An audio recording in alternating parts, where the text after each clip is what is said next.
Let me tell you something. Peter Parker had a fucking point in No Way Home. Yes, he did. I have all these problems because I wanted to have a good life. Just fucking erase me. I'm sitting here thinking like, damn, No Way Home is the motherfucking story of my life. Do you know how insane life has to get in order for you to say that? Listen to this.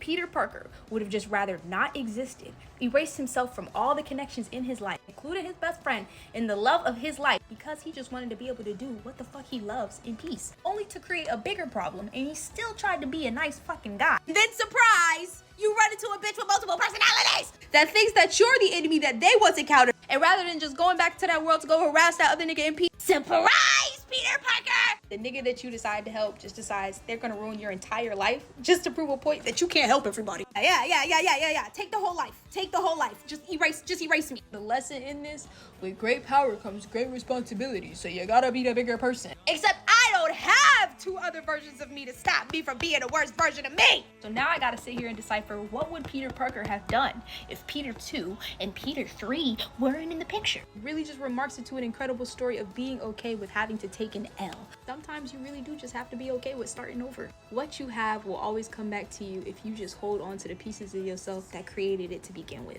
And I think that this is such a needed lesson for the way that 2025 is panning out on everything. There are probably going to be a lot of creators that you end up forgetting about or disappearing because TikTok's getting banned. And as a creator that has been there so many times, it's okay to restart. There are people that just lost everything in LA, and it's probably going to be so hard for them to not look at life and be angry for everything that they worked hard for. There are probably so many of us that are about to go through this Green Goblin arc where you have to question the actions of what you would usually do because it means sacrificing all the hard work that you've put in to build something. I have been seeing the number 111 everywhere, and that's a start to the new beginning. In the beginning of the new year, there's a lot of us on this path of having to forcefully have to change by giving up and losing everything that you worked hard for. And it sounds ridiculous, but if I have to look at some bright side to anything, if I have to use superhero escapism, if I've learned one thing from these niggas' stories, that you can't save everyone and everything, and sometimes you just gotta reset. Where